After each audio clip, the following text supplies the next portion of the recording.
mind for me is plan. And there are two stories in particularly about how we can begin to make sure we plan to keep the memories. One story is about this picture. This is Jacob. Jacob was a gentle soul, a true gentleman. His smile would literally warm the entire room. He was a physician, a hypertension researcher in Ghana, one of the pioneers of community-based salt reduction research globally. He was also my mentor, the principal investigator for my ongoing research in Ghana. On April 10th last year, Jacob died due to complications from COVID. But then there's also Jazz, right? Jazz Diskin, if you listen to my YouTube video, former American Red Cross employee. Everyone called her Jazz. She loved to bake. Her dream was to one day own a bakery shop. But she became the first person to die to COVID last year, a little over a year ago yesterday, actually, and she was only 31 years old. And so with vaccines becoming readily available, forgetting is going to be inevitable if you think of what happened in 1918. Unless we make a plan, unless we make a plan that continues to underscore the seriousness of pandemics, make a plan to continue to bring people together in the way that we've done with this workshop. Making sure that we create spaces where at least over 114 people have logged on to this workshop, making sure that those spaces continue, and that when we do bring them, we make sure they learn. And not just where we agree, but learn to become vigilant to the tensions that arise with working across disciplines. And it's okay, because through tensions, empathy can hopefully come out. And as we learn and appreciate tensions, what if we also make note of archiving adaptations that occurred during pandemics, adaptations that have gone from how you even communicate to each other.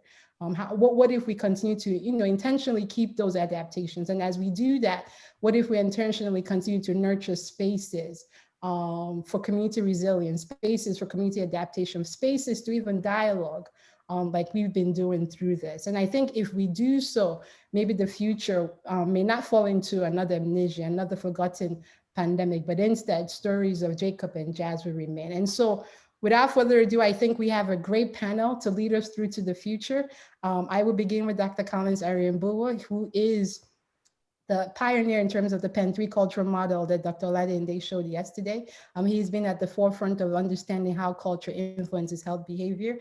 Next to him, or right after him, is Dr. Alexa McCrae. Without her, there would be no clinicaltrials.gov. So I'm glad she's here. And then right after her is Dr. Christina Moya, an evolutionary anthropologist who's interested in basically how we adapt, right? How do we adapt to the structured social worlds we find ourselves in? And then finally, Dr. Colleen Norton. She's an engineer, basically passionate about designing sustainable, sensitive food, energy, water systems. And so without further ado, I will turn over to you, Dr. Collins, to share your screen. I'll stop sharing mine. Okay, thank you. I will presume somebody, okay.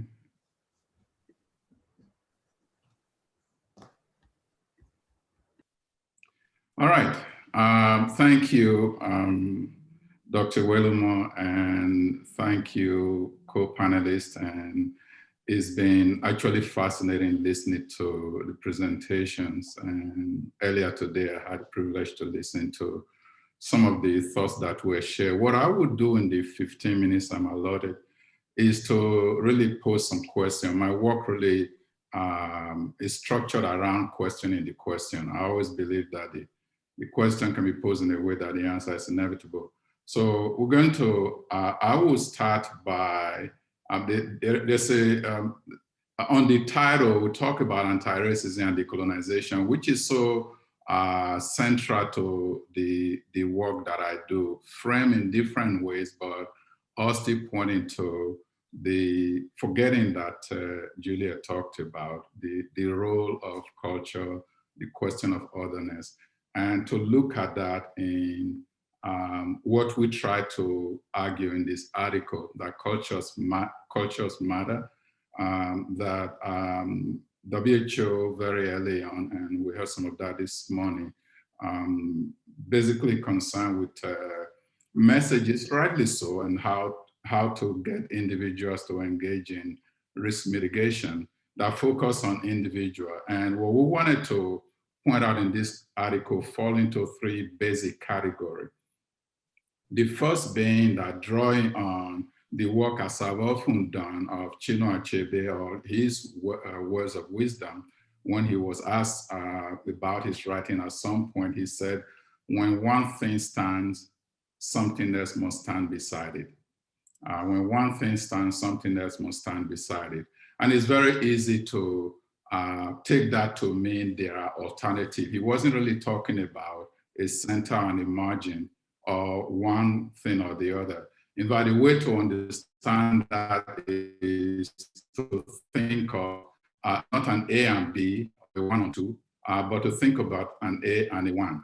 So they are not necessarily on the same ranking or chronological sequence in terms of what those two things are. It simply means that they exist, and we have to understand that while focusing on the individual is important, there are structures that condition individual behavior, and those structure has been left without the necessary response that is going to transform the behavior that we hope to change. And with that, in this article, we also make reference to the work of two scholars who wrote a book, Built to Last, in '94, trying to understand what motivates organization to become successful, and coining the term, the difference between the tyranny of the OR, and the genius of the AND, AND. That we tend to focus on the or, the one is, it has to be one solution, it has to be one way.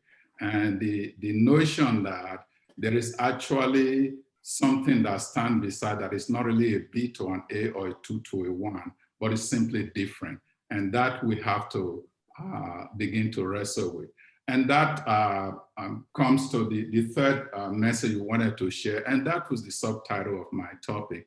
And is the road and the traveler. That we focus so much on the traveler by measuring what ailments they have and what affects them, and never focus on the road that structure their journey.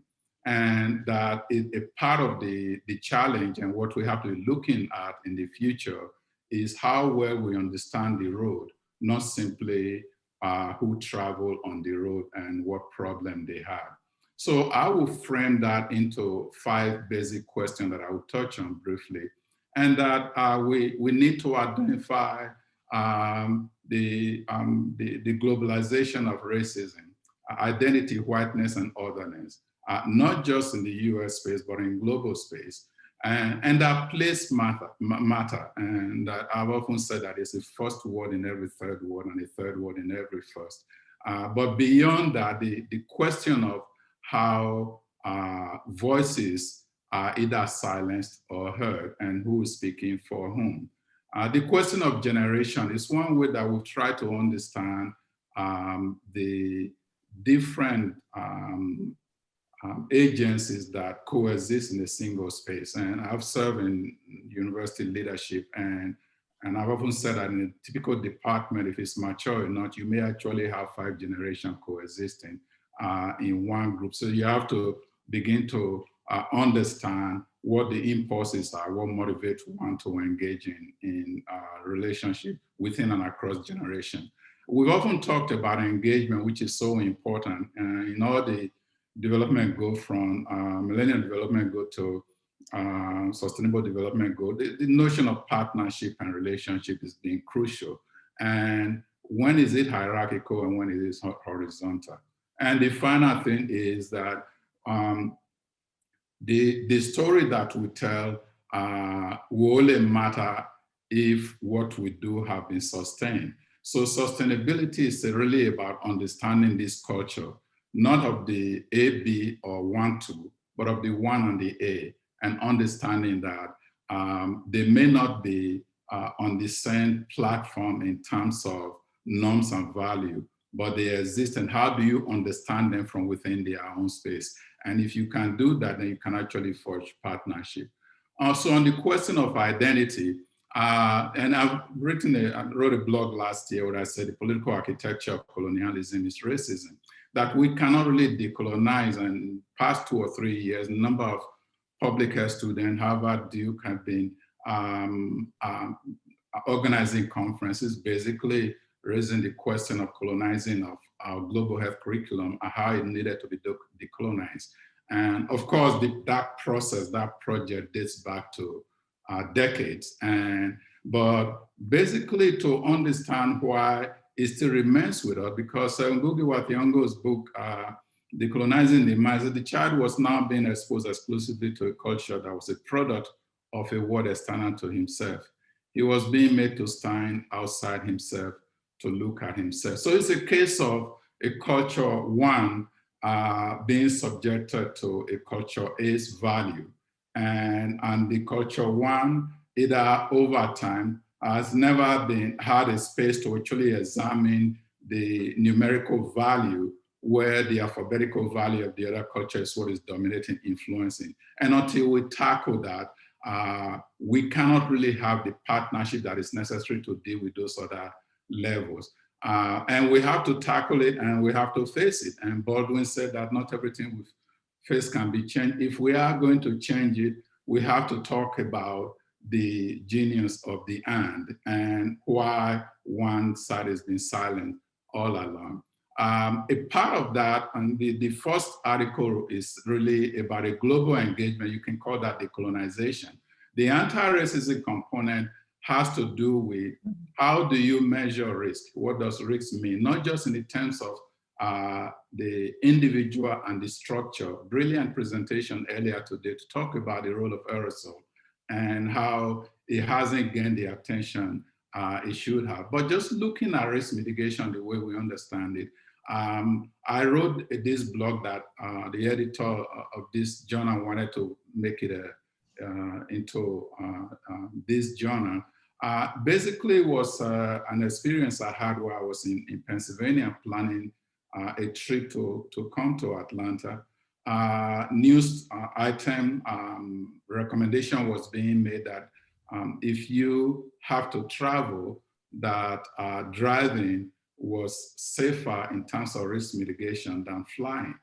And which following COVID-19 risk mitigation on the individual level would make sense at the time. I mean, I suppose if we factor in spaces where air filter better, the aircraft, airplanes and airline have a better filtration system, that's a different argument. But in terms of closeness to others and maintaining social distancing, it was presented that, in fact, when you're driving, especially if you are alone in the car, you have a better chance of mitigating your risk and by avoiding people. So I immediately got up and said, not for me as a Black man, because I not only have to think about social distancing, I also had to worry about police distancing.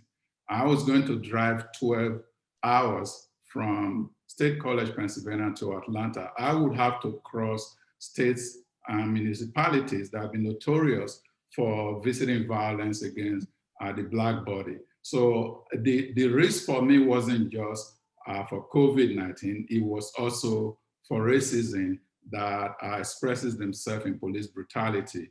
So I wanted to share that as a way of asking us to understand that you have the one culture and then you have the A culture. So when we are dealing with risks that affect everybody, it has a differential impact. And what was quite telling was that after I arrived in Atlanta, of course, my friends who heard me talk about this were very happy, we're glad you arrived. I said, well, you missed the point. It wasn't really the question of whether I get to my destination. It was the process of having to organize and engage in different permutation of which road I should take. And that is what added to the shorter telomere and the higher allostatic load on my body, on the Black body. And what I wanted people to understand is when you are doing risk calculation for a pandemic, there are other factors that weigh on population differentially that has to come into play. to understand the role of racism. So the global North and South, we understand, and we understand place matter in terms of the work that has been done over the years. Robert Wood Johnson Foundation has been one of the leaders in making the case that place matter. I live in Atlanta between area called Buckhead and Bankhead, 12 years in life expectancy at birth. But on the global level, it's quite different. What is interesting to me in understanding place and the road and the traveler, the cases of COVID-19 is lower in different African countries. And the question often asked is, why is it not high? What are they hiding? But what if there's something that you're supposed to be learning from that we haven't looked at? Because it's not just COVID-19. Ebola, when Ebola was there, it's managed to be contained in countries that have contiguous border has something in place to ensure mitigation. So we look at certain spaces as places that are supposed to be worse off just by virtue of where they are, and never think that we might have things we need to learn. So place matter in that sense. And then generation also matter. We have this way of grouping generation, and I'll share that just briefly, from what we call the silent generation to what you might call the Z generation, the vocal generation, or the global generation. What do this actually mean, and how do we create a space where we are all supposed to be working together for the future? How does generation tell us what matter in a pandemic? So we have different age group that is used to describe different generation, depending on what category that you fall in. And this was very important in leadership. And when I started using this 10, 15 years ago, that when I was a head of department, I was a dean, that in every little, any given day, I might have a meeting with any member of this generation. A retiring professor meeting with me at the same time, an undergraduate meeting with me. They might be addressing the same issue, but from totally different perspective. They might even be addressing issue from different spaces that I have to listen and understand what impulse are they responding to, and how does the timing of their being influence some of the thinking. And so that is important in the type of engagement we may choose to be a part of. Is it going to be a hierarchy where we go from top to down? Is it going to be horizontal? We die, that may be the meaning of life, but we do language, that may be the measure of our lives. Maybe we die is the meaning of life, we engage in co-producing the future, that may be the measure of our life. But I just showed you a hierarchy of generation silent to generation vocal. But what does that mean to me? Is that national? Is that global? Because in this country, there are different points that actually suggest a different way to look at the group that you meet with. Like, as I was saying, if I'm in my office meeting with different individuals of different ages, you may have two persons of the same age responding to different historical moments to define what matters to them. What about if I'm also a Nigerian? I'm an American, I'm a Nigerian. What does generation that we typically classify mean to the Nigerian space or other global spaces, the global South? Is it the independence? Is it the Civil War? Is it the protest that where young people, many young Nigerians, October 7 last year lost their life because they were protesting police brutality? So there are some people that talks about the warrior generation, that even before social media, there's a cohort or generation of group that challenge leadership to dismantle repressive processes. A part of that is what was inherited through the colonial time. How do they get messages? As we were listening to a presentation earlier today, I will see some comment about in social media, is it Facebook? what generation uses Facebook? My students don't use Facebook. And is that really across the board? At the end, when you start to look at the 1 and the A, does it have the same meaning across different cultural spaces in terms of the appeal to a particular platform compared to the other? We have to be mindful of this. So the question of how Gen Z, on the one hand, may be seen as almost too demanding by maybe the silent and baby boomer, but it's also the generation that was out in protesting police brutality and in protesting the violence visited on Asians as we are experiencing right now. And all this leads to the question of sustainability. To understand what sustainability is, we want to ensure that culture is at the core of how we understand 1 and A. And secondly, partnership is going to be central, not unlike what we have on this panel cutting across different disciplines, that you cannot go it alone looking at health just from a health standpoint. And that is a theme that I think is being repeated. You have to understand how to work across different sectors and different perspectives.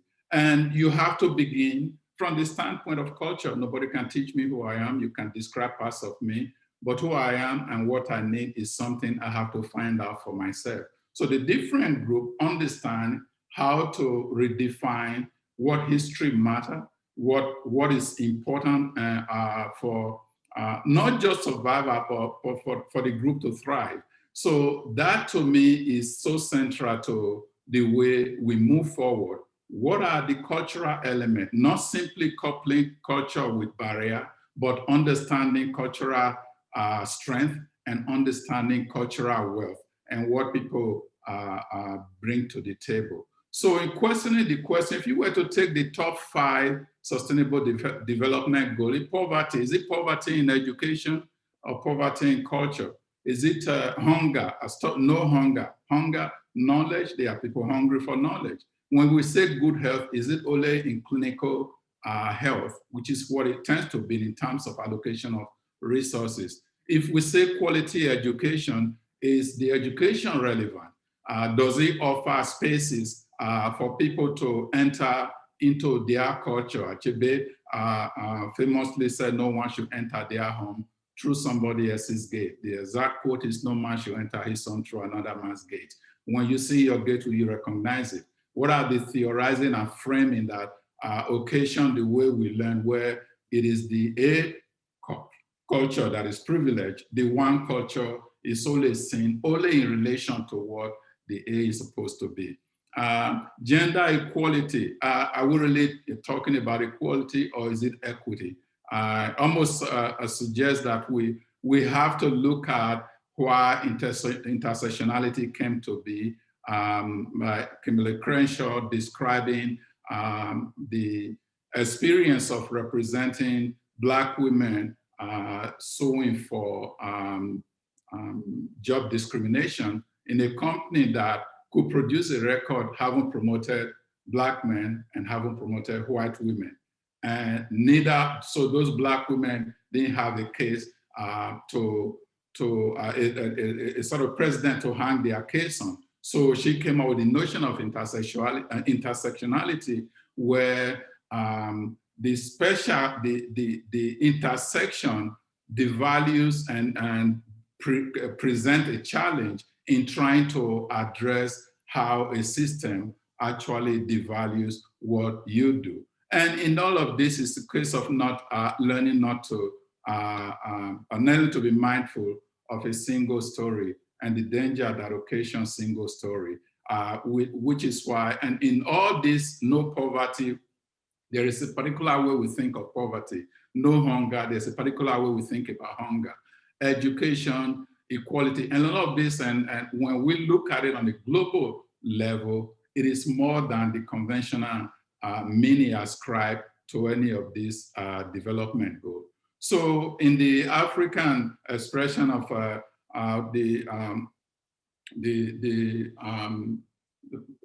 lions have to produce their own historian or the story of the hunt will always glorify the hunter. Who are the new historian scholars? The ones that are going to frame the gates to tell their own story. How do you partner with them?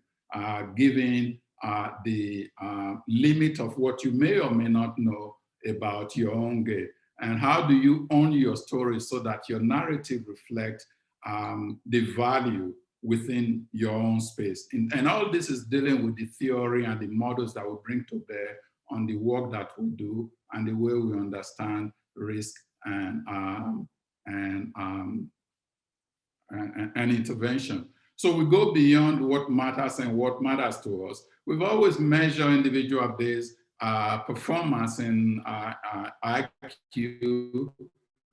Then we started moving into intelligent emotional quotient because that became important in the 90s. And the curiosity quotient is sort of one that is getting a lot of attention in terms of how we look at students and how we look at individuals who bring in, who we consider to be thought leaders. But maybe what we are going to be getting into is equity quotient. We have to be moving beyond individual performance into what contribution we bring to bear on the process, on the system that is designed to bring about equity in how we participate in the process. We've already seen some challenge of standardized testing in many institutions. Does the SAT and GRE tell us everything? Because it responds to the very first quotient is how it came about. Over time, it's being questioned and schools are beginning to look at, is it still relevant in terms of education? Is it still relevant for us to determine who is in or who is out? And how do funders align with this thinking and what should be happening? Whether it's NSF, NIH, because there is a group of funders many years ago, it was led by Kellogg Foundation, that made this statement: funders induce pathology. Funders set priority, and professors for all line up to say, we are going to do this. How do we set the agenda through this forum to say, these are the things that should matter, that funders should be paying attention to, rather than always waiting for what the priority are that has been set. So the crossroad for transformation for me is having difficult conversation in spaces that we occupy about decolonizing and decolonization and racism, claiming your cultural space where, for me, you have to be a part of an orchestra. Your relevance and your voice cannot be measured by the size of your instrument. The most important skill you bring to that orchestra is your listening skill. You know when to come in, you know when to pull back.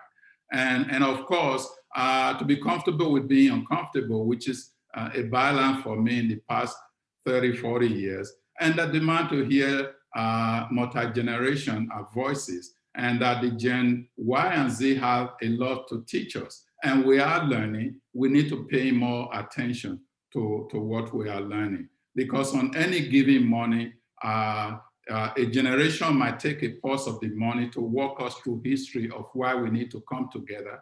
And then years later, a new generation might tell us that there are hills to climb, because the future as they see for the Y and Z is not one of necessarily, we can go back to history and see what is there, but it's looking at what lies ahead and how they are the leaders of tomorrow. That's all I have to share with you. Thank you so much, Dr. Nruba. So we're going to save questions for the end and quickly move to Dr. Alexa McRae. Thank you. I'm sharing your screen.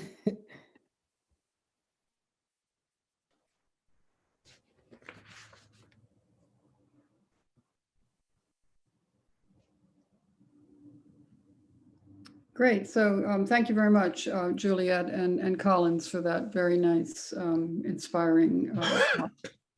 You know, I was asked to participate in this workshop having very little context for what we were trying to accomplish here.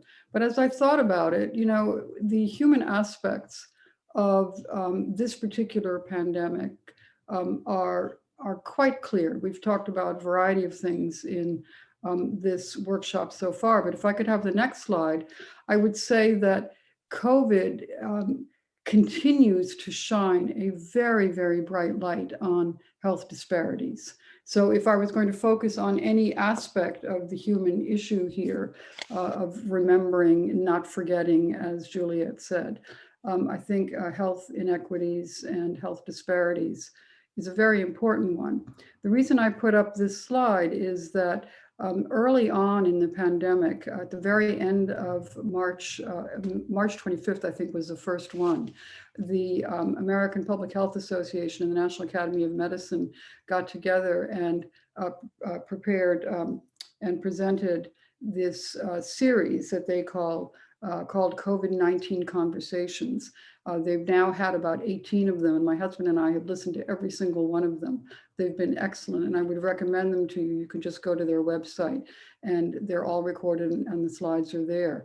But early on, within the first month, one of the conversations was about health disparities and the issues that we are facing with COVID.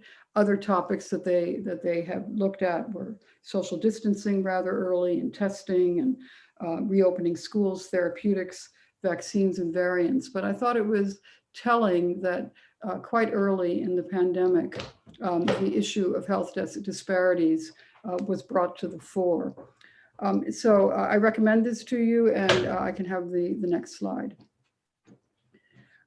So I thought, well, why don't I do this? Why don't I do a search, just a very simple search on PubMed, Medline, on COVID-19 and health disparities. I could have done a more sophisticated search. I could have done it in a variety of ways. I thought, well, let's see what this simple search yields. Since April 2020, there have been 1,600 articles that deal with this topic in one way or another. And I just put in a few of the titles. I just chose them randomly. I think one of the early ones was COVID-19 Vulnerability and the Power of Privilege in the Pandemic. Why inequality could spread COVID-19. We're not talking about, well, we are talking about that. We have talked about that in this very forum. Combating COVID-19 Health Equity Matters. The COVID-19 pandemic, a call to action to identify and address racial and ethnic disparities in hospitalization for COVID-19. And this came out of the UK, and many of the articles, not all of the articles, I should say, are US based. Many of them have come from various places in the world.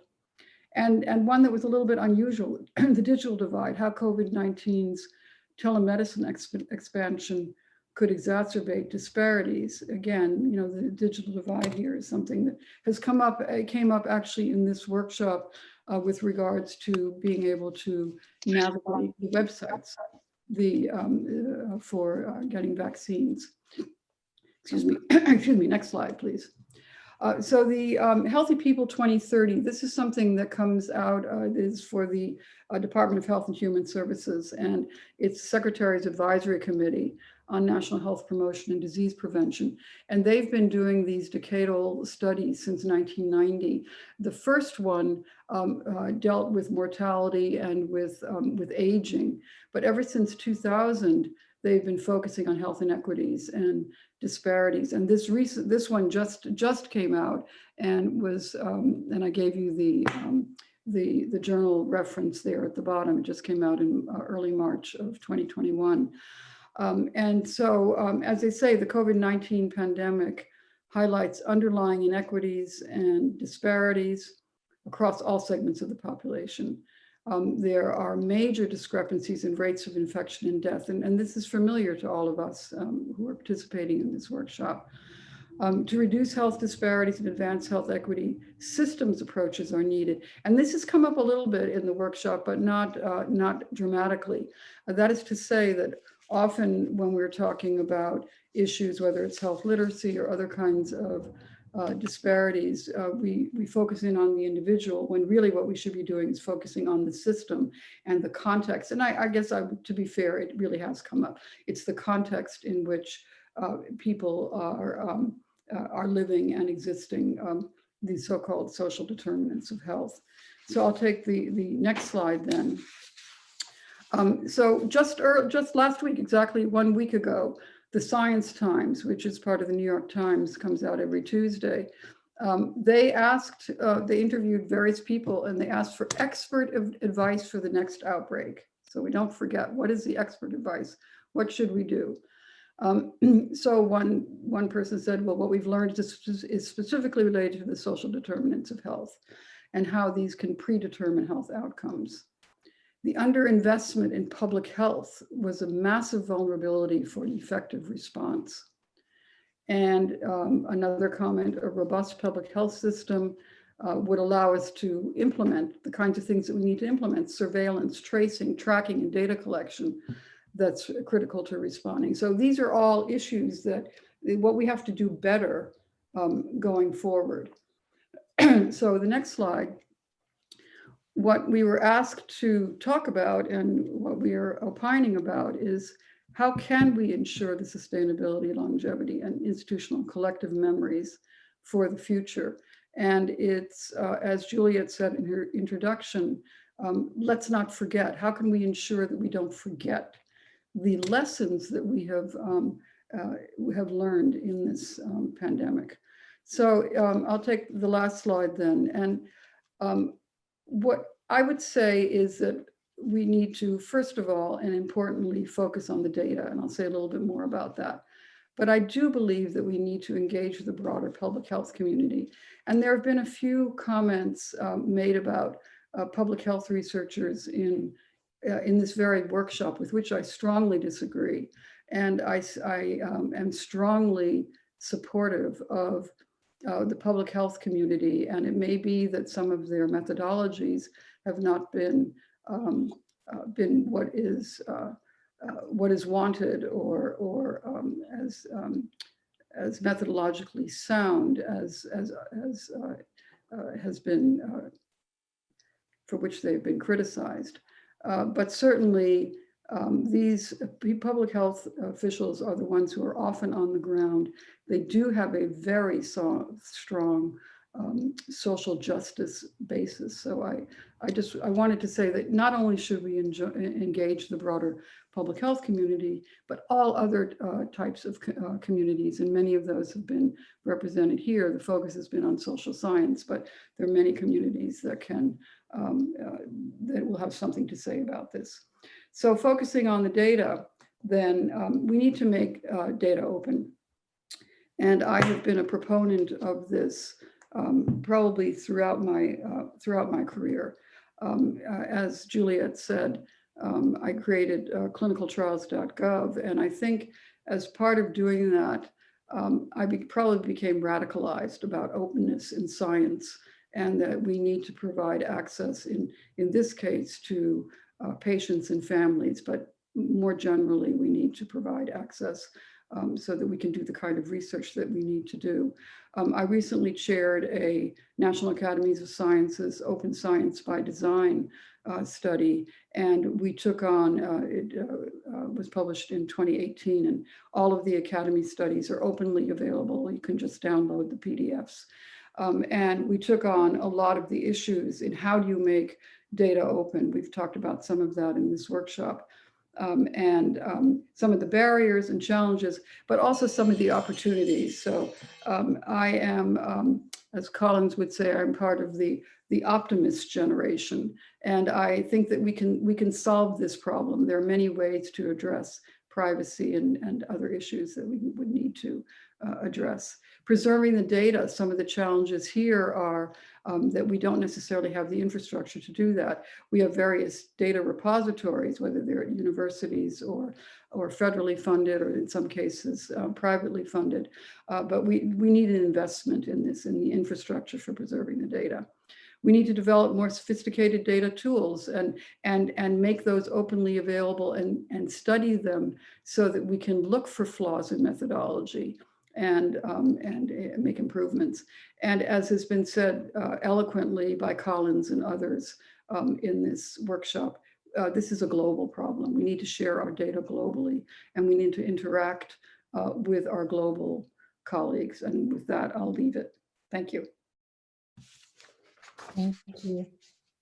And so we'll also, the same thing, have questions at after the end of presentation. I think we'll move over to Dr. Christina Moya, and I think you're going to share your screen, correct?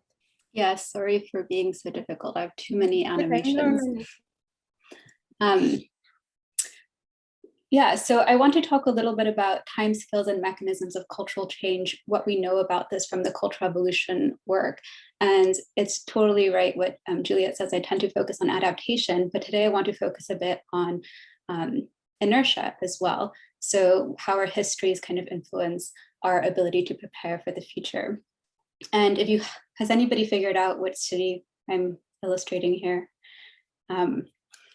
Oh, I can look at the chat somewhere. If not, I'll direct your attention to the fact that the lights on the left-hand side are greener and on the right-hand side are yellower. So I have a guess from Susanna of Houston or Beijing, but it's actually Berlin. And that difference in coloration of lights reflects what was West Germany on the left and East Berlin on the right. And it reflects kind of infrastructure that was developed in the 70s or 80s that was actually more kind of environmentally friendly. But this picture was taken in 2012, right? So there's infrastructural persistence here that obviously still affects people's lives today. Well, this was 8 years ago. I wouldn't be surprised if it's still there, right? I'll show you some data from Germany later. I know there's some Germans on the call and people who have more expertise in all of the examples that I'll give, but hopefully it'll start conversations. So my main point is that institutional memory can haunt or buoy pandemic preparedness efforts. And there is a science of culture change and also the flip side, persistence, but it's a little bit scattered and there's a lot that needs to be learned in terms of when we expect change to occur, when we expect change to persist. And there's a bit of a theoretical organization that I think has to happen to be able to understand how to generalize. So perhaps the poster child for how institutional memory haunts us in the US is kind of the problems with medical institutions in the US treating Black Americans unethically. And here, perhaps the most known study, obviously, is probably the Tuskegee Study that allowed hundreds of Black men to die without treatment. And up until a couple of years ago, even though there's a kind of understanding that this probably has caused distress in the African-American community for certain medical institutions, a couple of years ago, some economists actually tried to quantify the public health consequences of that intervention. We see here data from the 60s onwards showing that racial disparities in mortality were exorbitant, but decreasing in the 60s. And here in this orange line, we see the date at which the Tuskegee study was disclosed. It was leaked to the press. Interestingly, the racial disparities for women continue to decrease, but for men, African-American men, they didn't. They started increasing again. And of course, this is correlational data, but I think if you look at this paper, the researchers make a pretty compelling case that this is actually age-specific. So we're looking at mortality data for elders. They make a compelling case that it's partly driven by not going to see physicians because of a distrust based on survey data that is all true, and that it's a stronger effect for Black men in the South, closer to Tuskegee itself. We also see examples of institutional memory buoying our efforts. So back to the East versus West German example, the left-hand side shows you a key, the right-hand side shows you the East versus West German divide. Unfortunately, they weren't on the same figure. But these are flu vaccination ratios, and they are considerably higher in what was East Germany, even in 2009. And there's even a paper from last year showing that among family physicians in East German, in former East Germany, vaccination rates were, personal vaccination rates for doctors were 3 times or had 3 times the higher odds in East Germany than West Germany. And this has downstream consequences for their patients as well. Interestingly, though, that discrepancy between doctors from formerly East and West Germany was decreasing in the younger generations. So again, evidence of persistence, but also change. So this brings up the question of how long do these effects last? Some development economists suggest that shocks going as far back as the Middle Ages have persistent effects on behaviors such as donating to nonprofits and organ donation. The problem with this research area is that it probably depends on the mechanism of persistence, the traits involved, and many other contingencies, and that hasn't really been organized. So I think this goes to actually, I think, a question that Ronnie put in the chat or in the question and answer, that we have to start focusing more precisely on the mechanisms of persistence that can occur either within generations or across generations. So for example, one target of our interventions might be norm internalization. I literally saw somebody in my grocery store wearing this mask. Clearly they had not internalized the norm of mask wearing, and so would be unlikely to do so outside of a context where it was being policed, right? So this is unlikely to persist. Behaviors are unlikely to persist if they're not internalized. And there is a research area on how norms get internalized and why. There's also the possibility that we're talking about persistence at the population level, and that it relies on kind of populations passing certain thresholds. So for example, if humans are being conformist in how they learn, where they copy the majority disproportionately, then there's some value in getting beyond a certain threshold to get to the equilibrium of everyone adopting a new behavior. So perhaps our job is really to get past 50%, and after that, it's kind of easy to get the adoption to spread. But I think a lot of the examples that have been brought up previously suggest that we're really looking for intergenerational persistence.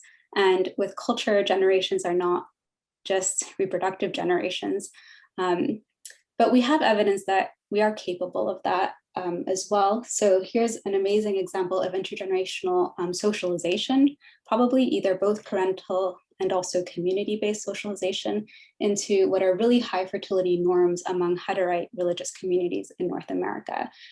So for more than 100 years, probably, they've had really high fertility rates relative to the population of North America at large.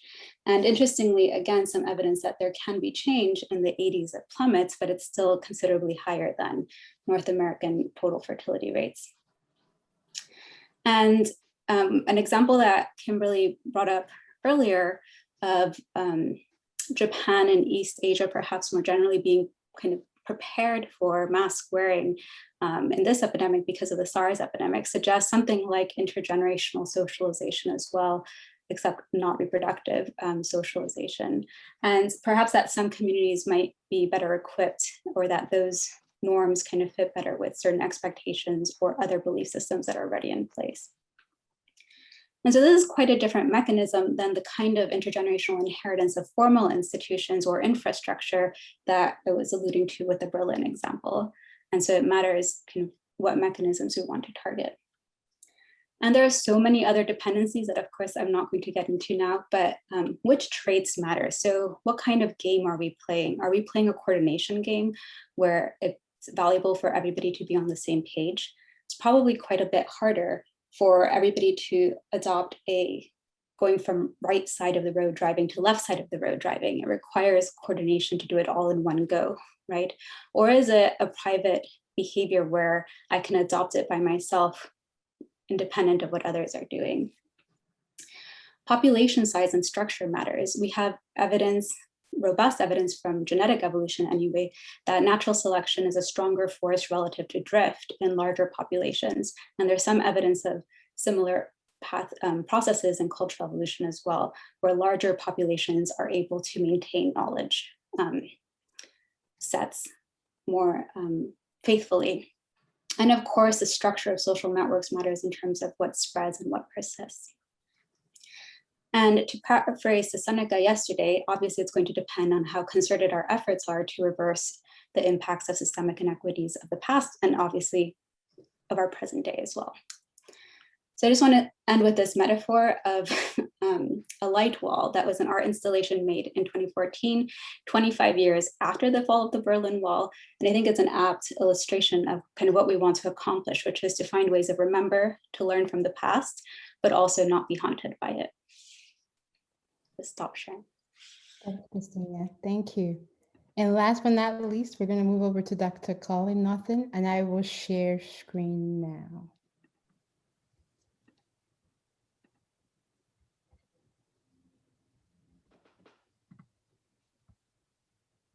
Okay. Yeah. Well, thank you, and thank you everyone for having me in this opportunity.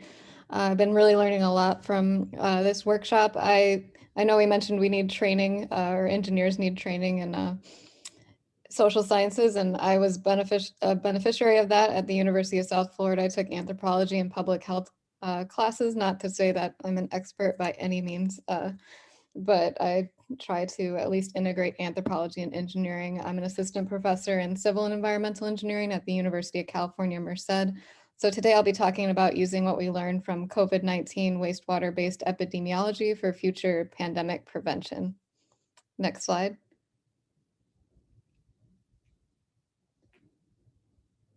Next slide. Yeah, so I will try to be quick. I know it's supposed to have 7 minutes and I want to allow time for questions.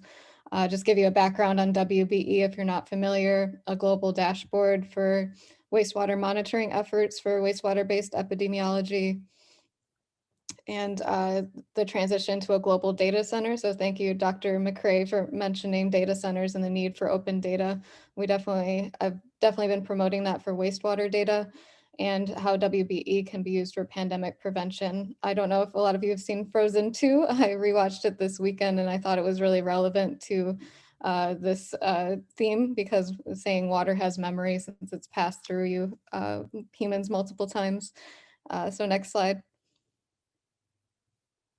So wastewater-based epidemiology, if you're not familiar, in addition to like shedding the virus SARS-CoV-2 that causes COVID-19 in your respiratory tract and testing through that for nasal swabs, about 50 to 80% of people shed that in their stool, both asymptomatic and symptomatic individuals. So you can also test the wastewater in your sewer systems or at the wastewater treatment plant, and that can get up hundreds to even 1 million people like in one sample. Next, sorry, I didn't take out these animations, but it's not a new thing. It's been used for poliovirus and poliovirus vaccinations, and it's been used since the beginning of the pandemic, starting in Netherlands, Italy, Australia, and the United States. And it's also been able to be used as an early warning system, anywhere from 2 to 14 days. Sorry, not next, previous. And sometimes it only follows clinical data, but because asymptomatic people shed in their stool, they eventually may spread the virus to people that become symptomatic, as well as symptomatic people shed early in the virus before they go and get tested and before those tests show up in the clinical data. So they've been able to use it as an early warning indicator and detect it at university dorms, cities, and all different scales. Next slide.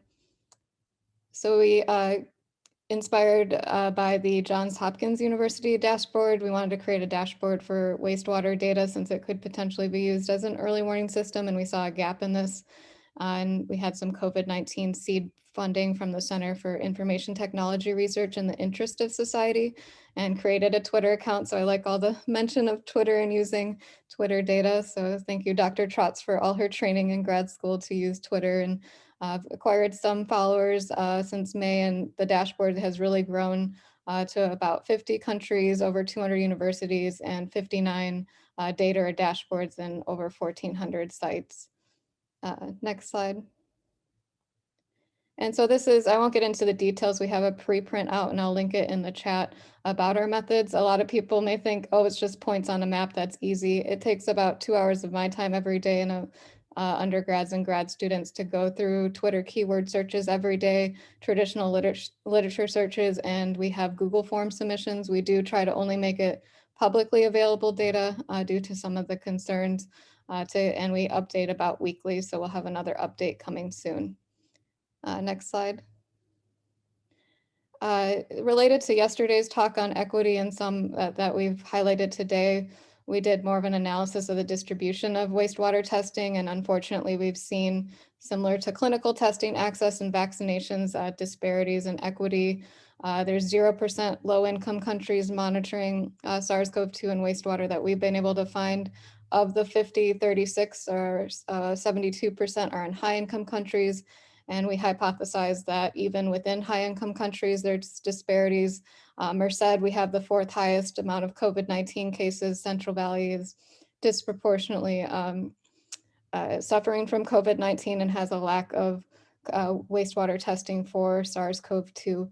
So we'll be doing more of that equity analysis, and none of the inhabited territories of the United States are monitoring, like Puerto Rico or the Virgin Islands. And we're just really trying to promote having more access to this data. Next slide. And so we've been lucky to transition to, with funding from the Gates Foundation, to create a global data center for the COVID-19 wastewater data. So I think this can aid in related to the theme and sustainability and beyond the pandemic to go through the data and to, since the wastewater data is noisy, and develop better algorithms for the future. So next slide. And so we'll be integrating the data on the dashboard now for the open data that we have and getting submissions from direct submissions and data agreements. Next slide. And we'll be highlighting also use cases to preserve some of this memory of how public health departments and others have been able to use the wastewater data to inform decisions. Australia particularly has been using it very well to monitor for any outbreaks and then trigger asymptomatic testing as well as symptomatic testing to control the outbreak. And they have 0 COVID days all the time. Really wish we had that here in the States. Next slide. And so WBE here to stay. I mean, it's been here for a while for poliovirus, norovirus, others. Not everything can be tracked in your wastewater. It's not a silver bullet, but it's still important to find outbreaks and to monitor for hotspots. And it's been talked about using more for antimicrobial resistance or the silent pandemic and other maybe emerging viruses of concern. And next slide. So I really want to thank again, everyone, National Science Foundation, and for having me and hosting this workshop and other funding. We did have a Converging COVID-19 Environment, Health, and Equity series that was funded by the NSF. Didn't mention as much here, but of course, all my students, some pictured, and other funding agencies, and the National Science Foundation has also funded a research coordination network that we use a lot for this research. So please follow us on Twitter and contact me with any questions. Thank you.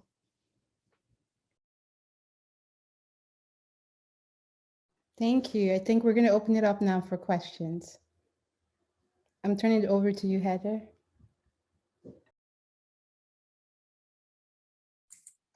So I think Alex has some questions, and I just wanted to touch base. We're supposed to be in break right now. Are we taking time into the break time? Yes. Yes. Okay.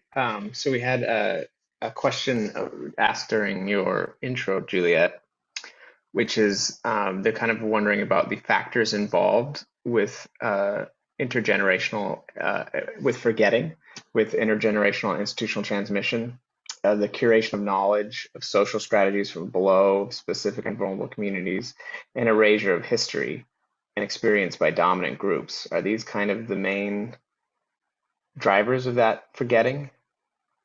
Yeah, I think, and I'm going to turn it over to any of the speakers as well. But I think maybe Dr. Collins-Ironborough touched upon it. You know, the different generational, the way we speak to across generations may play a role in this. Any of the panelists wants to add to this, please?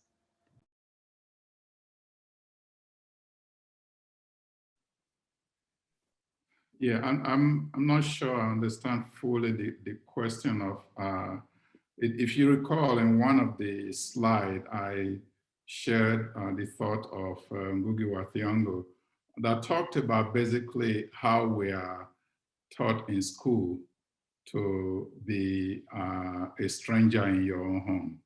That some of the forgetting starts with a disconnection of training and education that teaches you to be outside of yourself, to look at yourself.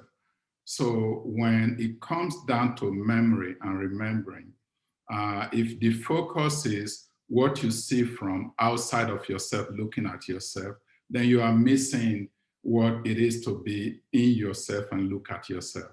In fact, one of the reasons I make reference to Achebe and Morrison so often, they are two towering figures who understand very early on the importance of telling story from within, for within, by within.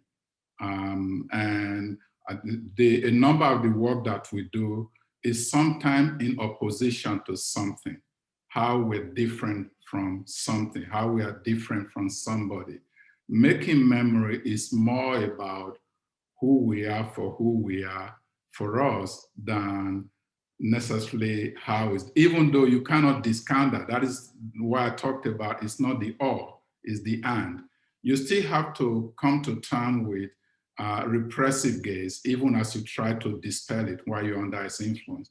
But you have storytellers who understand that the most enduring story are the ones that occur within the space that you share and nurture with others. Great, thank you. Heather or Alex, maybe if you have other questions. Oh, yeah, absolutely. One was for Dr. Moya, and she was wondering if the focus on trait-specific mechanisms of transmission, oh, if there's a literature, but I think that was actually answered in the talk. I apologize. Colleen Naughton, Dr. Naughton, we had a question for you about, can you expand on the potential for the wastewater analysis to develop as an early warning system? Yeah, thanks. I answered it in the Q&A, but I'll repeat what I said. It can be an early warning system because it's getting potentially a representative sample going to the wastewater treatment plant or within the sewer shed of like hundreds or thousands or even millions of households, and they may not necessarily be going to get tested. Also, asymptomatic people shed in their stool, and then people that are symptomatic that will become symptomatic shed early, or there's this kind of lag between getting testing and getting the results. So wastewater, you can turn it around in 24 hours and kind of get a picture of the population that way. And so that's why it could be an early warning system from 2 to 14 days. We're seeing about 5 to 6 mostly on average. All right, maybe we can take one more final question then. Okay, this would be for this will be for Dr. Erhenboer. When you were talking about these different generations in silent and vocal, does silence and vocal necessarily mean listen to or power? Yeah, a part of it was really to provoke how we label different generations and whether or not it actually resonates with the reality, both in their category, silent, under what context do we really define what silence means, optimists. And if you look at, again, from the Black community, from the Black world, the civil rights movement fall into the baby boomer era. But the signing of the civil rights in 1964 could be said to be a source of optimism.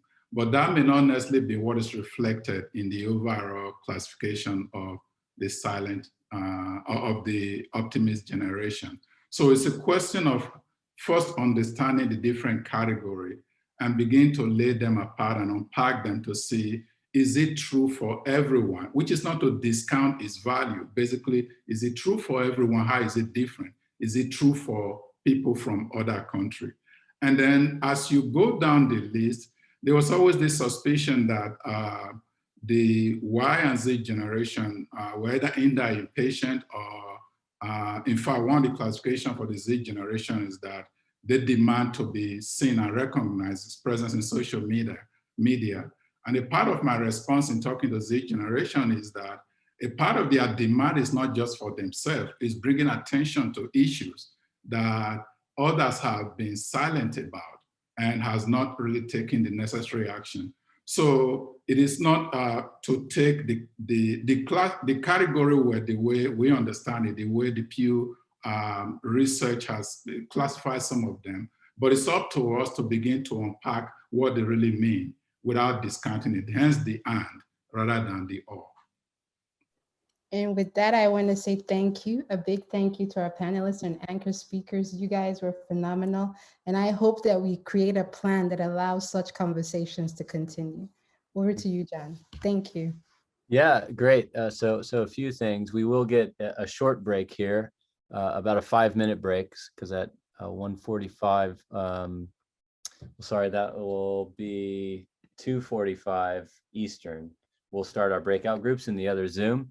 But had a request for the panelists here.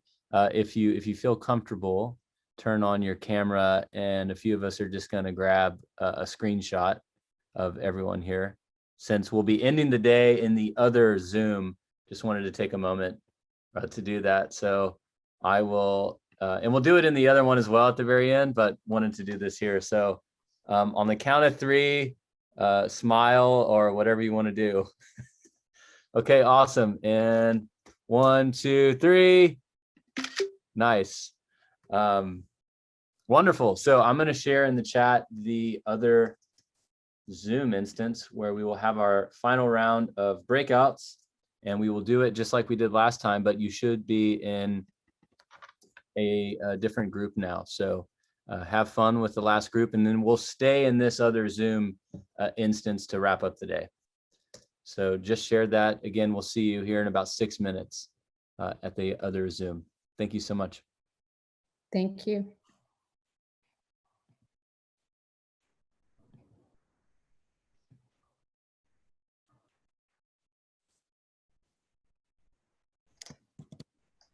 Hey, John. Is he still there? No.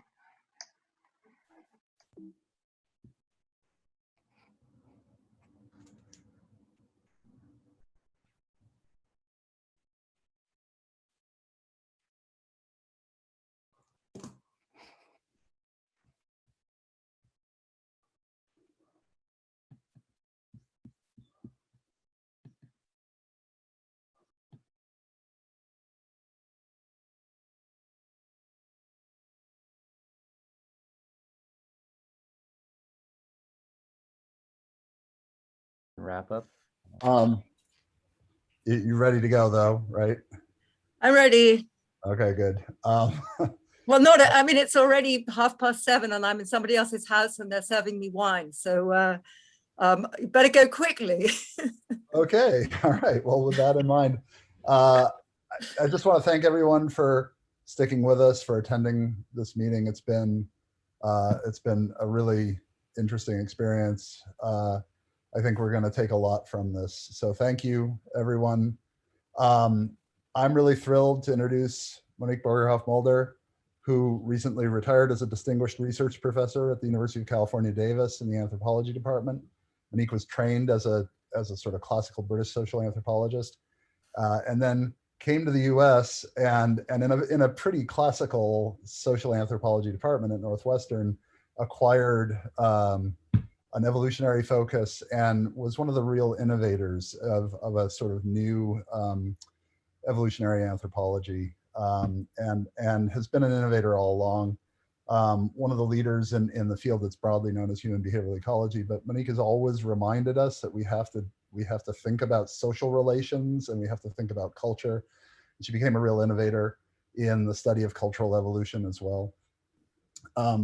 Part of the reason why I think that she's such a great person to comment on a workshop like this is that she's had so much success in the realm of conservation and working with communities in East Africa and Tanzania in particular, and just a career of wisdom, of staying focused on the important scientific questions, but then also the incredible pragmatics of working and solving real problems on the ground.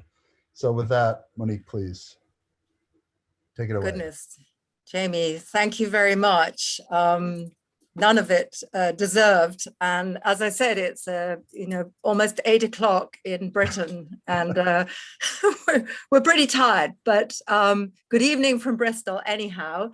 And I am going to try and provide some sort of overview. And first of all, I'd really like to say that I've incredibly enjoyed the discussions of the last 2 days. There have been some fantastic talks, and some of the anchor talks on the YouTube were amazing to listen to. So thanks very much. It's been really enjoyable, and I've learned a huge amount.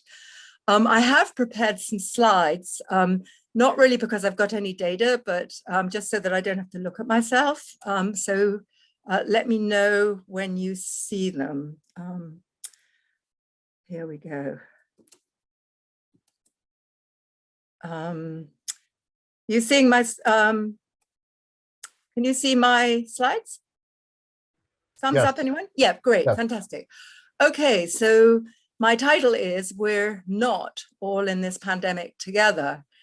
And that, of course, is the big problem. We've talked about lost lives, and I suppose it's good that not everybody dies. But as Juliet mentioned at the outset, every death is an agony. And so that's kind of something we have to consider all the time. It's also very clear that these deaths are not equally distributed or randomly distributed across populations.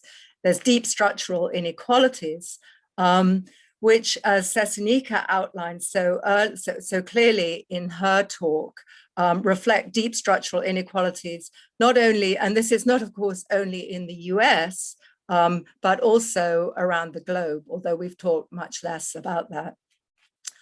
Another problem is that there's this term essential labor or key workers is something we never really even had a word for prior to the pandemic. But the pandemic has made it painfully clear that people who do essential work, with elderly or in hospitals, supermarkets, distribution centers, who were already financially stressed in the good times, have been at the greatest risk throughout the epidemic. Not only in terms of their health, but also their economic well-being. And then another big problem, which we haven't really talked about at all, is intergenerational conflict. The young continue to support the elderly in their retirement, but now with the pandemic, they bear the additional burden of lost freedom and lost education and all the social, economic, and mental health implications of these losses, just to keep the elderly safe. So given that there's going to be lots more pandemics, there's never been such a need for strong and applied social science. So the solutions to the pandemic is it's sort of intriguing, the sort of discrepancy between the two. Medical sciences have absolutely triumphed in coming up with solutions. Humans have made extraordinary advances this year, and with the speed at which vaccines, treatments, testing, and sequencing have been developed or co-opted. And why is this? It's obviously because of the decades of investment in technical expertise and learning. Rather shockingly, the solutions from the social sciences are lagging sadly. Why is this? I think it's because the problems are so difficult. And it's funny, there's a kind of an irony here. We think of sort of biology, chemistry, and physics as the hard sciences because they're hard to learn. There's a lot to learn. Whereas we call studies of human society and human nature soft sciences because they're easier. There's less to learn. But it could be that the biological sciences are more advanced and detailed precisely because they're easier. The problems were less difficult, and therefore they've accumulated more information.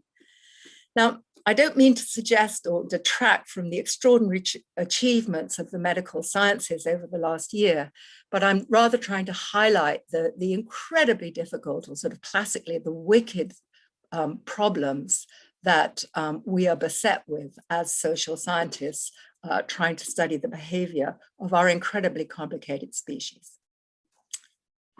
So where might we find sources? Where might the sources of social science solutions lie?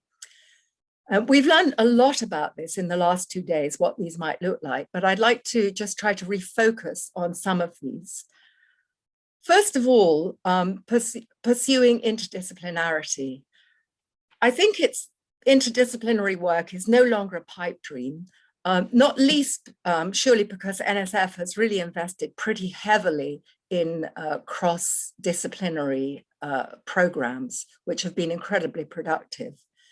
And indeed, in the last months or so, PNAS had an article called The Golden Age of Social Science, which really demonstrated that social scientists are collaborating on an equal footing with computer scientists, biologists, engineers, and physicists. And we really shouldn't have a science envy any longer.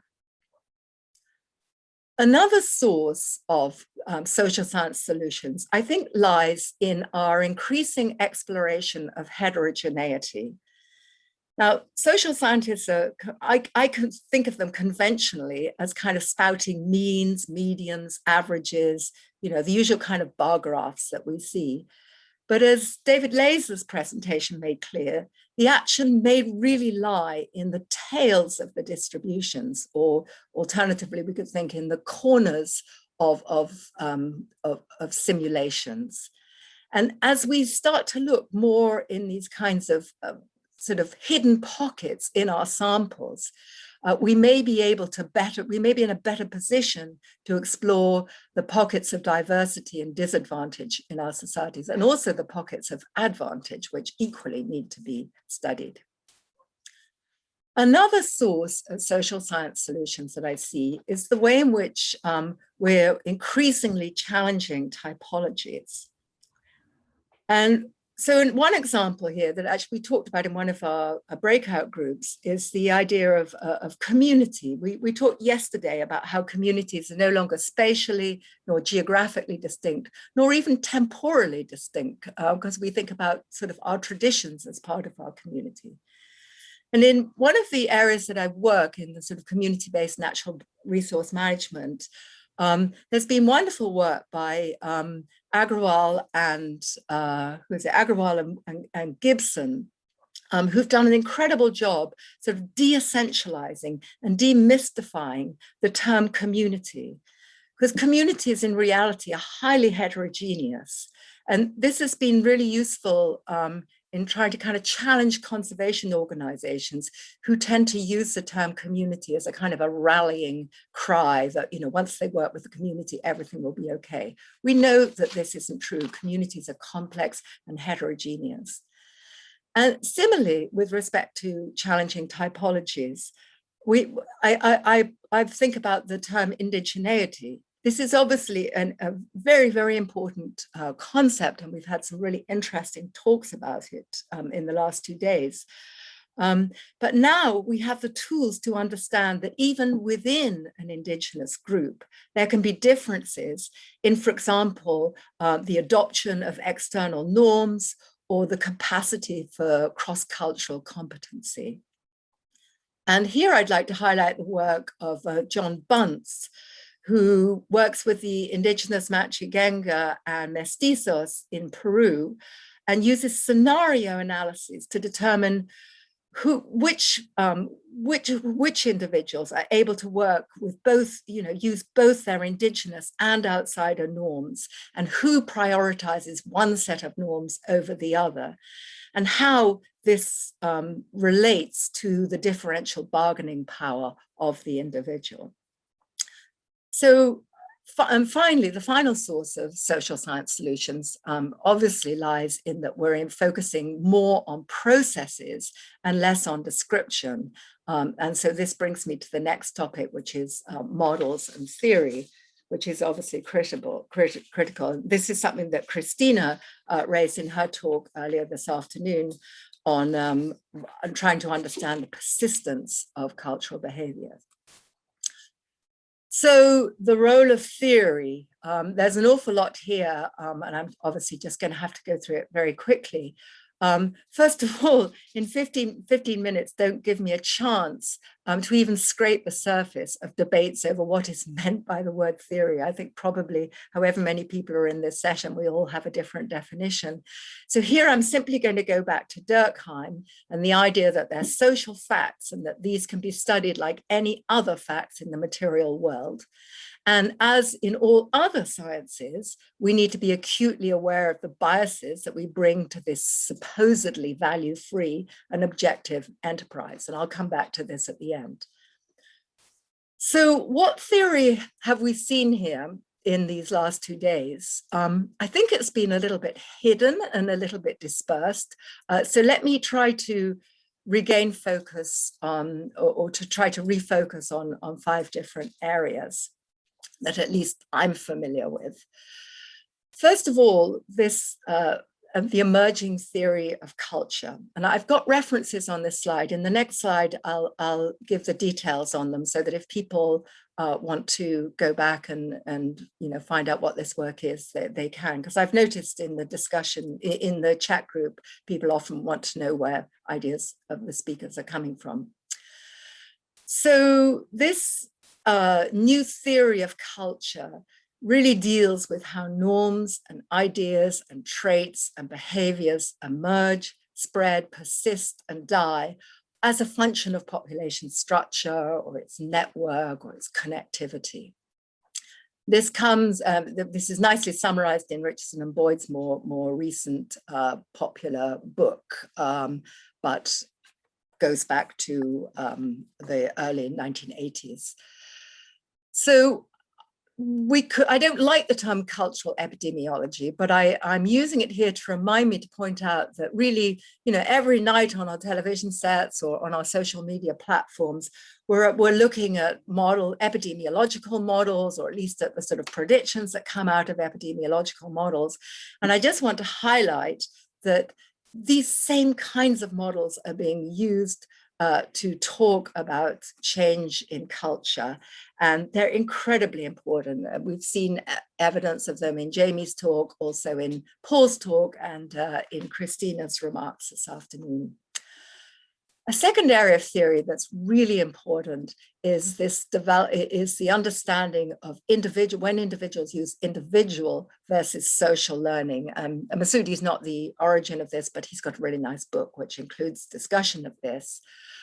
And so the theory has been developed for how all animals, including humans, differentially rely on their own sort of trial and error learning versus what they learn from other individuals. And when we're thinking about social learning, who they learn from, how they do, and under what circumstances. And this theory is proving to be incredibly important for understanding how information spreads in pandemics, both good information and bad information. And it's a pity we didn't really have more talks on that because it's really, really important. Thirdly, there's a rich theory of cooperation, which really develops at the intersection between economics and evolutionary biology for explaining both the origins and maintenance of cooperation versus individuals behaving purely selfishly. And this has been referred to a number of different times in terms of being extremely relevant for tackling collective action dilemmas, which of course lie at the base of many of the challenges of trying to deal with pandemics. And a really nice example of this is a paper by Wilson, Cox, and Ostrom, which just shows how theory that was developed in evolutionary biology has really kind of merged with sort of practical work and empirical observations in political science. The two are really sort of running parallel and are now feeding each other. It's a wonderful example of the benefits of interdisciplinary theoretical development. Another incredibly important area of theory is life history theory, which comes directly from evolutionary biology. And this really specifies how resources and risk and uncertainty impact the behavioral and physiological decisions or physiological allocations that individuals make. And there's a very nice example of this in much of Daniel Nettles' work, but I'm referring here to a discussion about how you would expect an individual with a short expected lifespan, so probably living in sort of socially charged circumstances, it doesn't really pay that individual to invest in preventative behaviors or protective behaviors for their health. And understanding these kinds of trade-offs is critical to designing effective interventions. And finally, in the behavioral sciences, there have been a lot of breakthroughs in the study of preferences and norms that are really guided by the theoretical developments in the 4 bullet points above. And an example of this we saw in Daniel Nettles' presentation on his anchor talk on YouTube. We see the extraordinary importance of descriptive norms. And by this, he's talking about that people are more likely to do what they think other people are doing than what they would like to do or think they want to do themselves. So really gives indications as to what are the triggers to affect individual behavioral decisions. So here, as I said, if anybody I think these are probably going to be posted, if anybody wants to go back and get the sort of some key references here, that's what's on this slide. And then I have 2 remaining slides, but I also have a question, do I have time? The first one was going to cover what's needed from social scientists to try to predict and handle pandemics in the future. And the second addresses how to get politicians and the public to listen to us. Jamie, do I have time or not? Thumbs up or down? Or anybody, do I have time? Yeah, thumbs, I think I can see a thumb up. Okay, right, so it's just the last 2 slides and then I will shut up. So what's needed from social scientists? So let's go back to those inequities, the inequities that the pandemic has revealed and exacerbated. And thinking about those key workers and the structural inequalities, Sam Bowles and Wendy Carlin in a paper in the Financial Express that just came out last week, suggested that we need changes not just in how markets operate and states regulate, but in the role of civil society and the prominence of moral norms. And although I don't want to be kind of Pollyanna-ish about this, I think there are really interesting signs of progress on both of these fronts. So first of all, changing sensibilities among young economists. In Bowles and Carlin's article, they report the responses of students in 18 different countries entering a baseline econ course regarding what they see as the main problems they want to address in their careers. And the size of the font indicates the frequency of the outcome. Well, this is good, right? These are young economists and they're going to be influential, at least some of them. Secondly, regarding universal basic income, both prior to and during the pandemic, there's been growing support for this once very unpopular political idea. And this is outlined in Guy Standing's recent book. And indeed, the massive handouts that we see in many nations, often from really unexpected political corners, suggest that there's been a huge shift in the responsibility of the state for looking after people who are in trouble, or in fact, in this case, universal basic income, everybody. Regarding moral sentiments, there's a reemergence of the emphasis on moral sentiments in Adam Smith's original sense. And an example of this is the Reith lectures that were given just in December last year by Mark Carney, who used to be the head of the Bank of England and who argues very strongly for a kind of uniting of moral and market sentiments. And this is, of course, is just what Vivek was calling for at the outset of this workshop and also in his YouTube posting. And finally, as Daniel Netting pointed out, the majority of people in this epidemic have actually behaved very responsibly. I say this even though there was actually a riot in the streets of Bristol on Sunday night, but let's forget that for the moment. So Daniel discussed the discrepancy in the between the lawlessness that the people expected would result from the pandemic and the fact that the vast majority of people have actually followed the rules and suggestions of their government. So yeah, as I said, I don't want to be Pollyannish about this, but most of these people are economists. And as we know, economists have the power of whispering to princes. So, you know, maybe there is some good news here.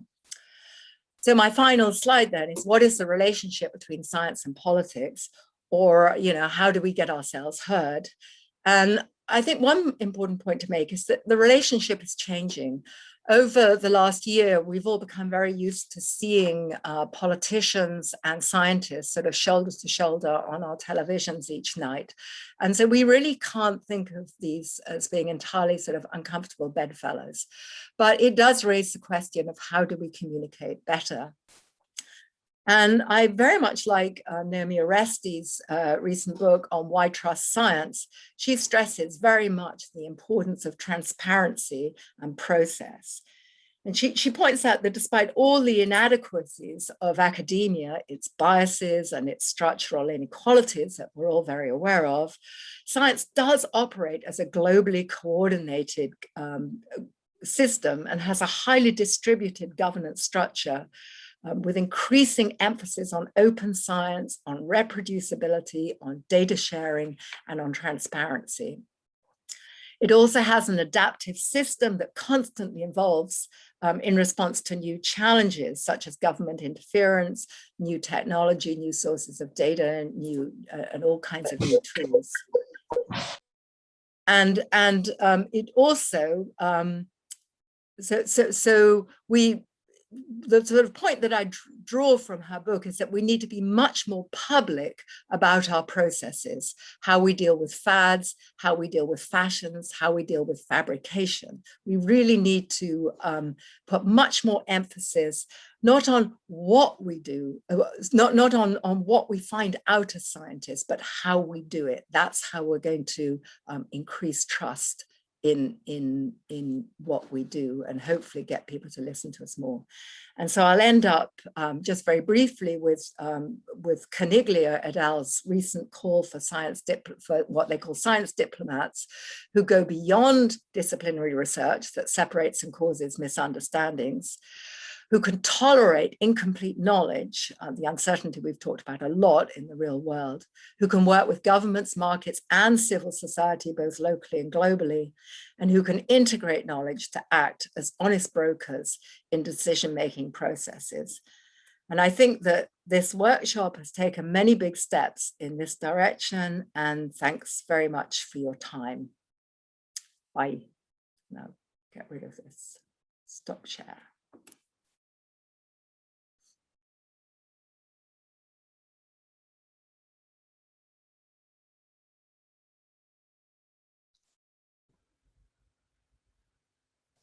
Jamie, over to you, Joe, and others. Last thing I'll say will take a few seconds. So our facilitators have all of our murals from our breakouts. We'll be organizing those and exporting that for us to leverage. Thank you all for being contributors to those. And again, thank you from myself and all of the breakout facilitators. All right, thanks, John. And thank you to your whole team. Voltage control. I don't know how we could have done it without you. So many thanks. We are rapidly approaching the end of our workshop. We're going to have some concluding remarks by I'm sorry, by who are we? Oh, right, Joe Whitmire, who's the program officer for sociology at NSF in social, behavioral, and economic sciences. Joe, are you here? I'm here. Can you hear me? Oh, there you are. Good, good. Okay. And you can hear me okay? Yes. Great. I apologize for my ghostly image. My camera gets Zoom fatigue as the day goes on. So just a few closing remarks. We're at the close of the fourth and final Predictive Intelligence for Pandemic Prevention workshop. So these workshops were initiated as the inauguration of an effort at the NSF in recognition that making progress in preventing pandemics, as in many other difficult problems, may be best served through an integrative effort by scientists in multiple disciplines. Notably here, we have biologists, engineers, computer and information scientists, social behavioral and economic scientists, and others. So our underlying premise has been the recognition that each of their approaches to the problem is important, and yet that within each approach, all of the disciplines provide essential contributions. So we've held 4 workshops now, one with a more biological emphasis spearheaded by a biologist, one with a more engineering emphasis led by an engineer, and so forth. Each of these principal PIs had 3 co-PIs, however, one from each of the other 3 areas, and all 4 co-PIs collaboratively designed and organized their workshop, arranged speakers, and decided on discussion topics. So the workshop of these past 2 days was the workshop with a more social, behavioral, and economic approach, but it had essential and, as you've heard, terrific contributions, planned and spontaneous, from engineers, computer scientists, biologists, medical scientists, and other scientists. As one result, with this workshop and this set of workshops concluded, we hope you leave inspired to drop in or call or Zoom in on potential collaborators in other disciplines. This is whether your current or next project is pandemic related or not. We hope you're inspired to involve these colleagues integrally in your project, or rather that you all involve each other integrally to create a project that none of you could do individually, that will advance science in ways you could not do separately. For our part at the NSF, we are working in the predictive intelligence for pandemic prevention space to seize the moment and the momentum created by these workshops to provide new opportunities for collaborative, truly integrative, truly innovative research that can advance the science and do so responsively, inclusively, and ethically. Our efforts will benefit greatly from your input yesterday and today, and from the report generated from this workshop and from the reports from the previous 3 workshops. So please look for these opportunities from the NSF in the near future. We thank you all for your participation in this workshop, whether it was as an observer or discusser, I don't know if discusser is a word, a discusser or a speaker. And most of all, we hope you are energized and enthusiastic about carrying this effort forward. Good afternoon.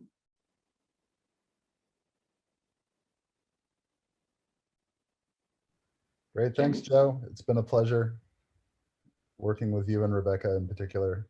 Thank you. So I think we now, I'm just gonna call on my co-organizers and co-PIs, see if they have any closing words. I'll go. It's Juliet. I am full. Thank you so much for everyone who came to participate. This has been 2 full days. I didn't realize I was so hungry for this kind of dialogue. So you guys have really fed me. And I am very grateful, and I look forward to the opportunity and to NSF working with us to create a plan so that these conversations, this workshop, sort of such a meeting continues, whether there's a pandemic or not. Thanks. I'd also say that this has been a really great experience. And so thanks for allowing me to share the space with you all. And I really want to encourage the assistant professors who are part of this workshop. I think it's great that you all are here and venturing into even these more interdisciplinary spaces to challenge and address some of our really pressing issues of our time. And to those who are not assistant professors anymore, we will share the contact list, and I just encourage you to reach out and partner with them. And I know I shared about my mom, and she called today and she sounded so much better and said she feels so much better. So I just thought I would end with that. Thank you. I would also just convey my thanks to everyone, all the speakers, all the panelists who were part of different conversations, our invited attendees, the co-organizers, NSF. This has been a pleasure. Lots of food for thought, something for us to think about and plan our actions going forward. So thank you. All right, well, I guess that brings a close to our 2-day workshop. Thank you everyone for attending. Thank you to my co-PIs, thank you to NSF, thank you to Voltage Control, and thank you for all the attendees. We had lots of lively conversations, and I think we can all use a little bit of hope at this time. I feel like we have a little dosage of it as a result of our time together. So thank you. Stay healthy. Thank you. Bye. Thank you. Thank you.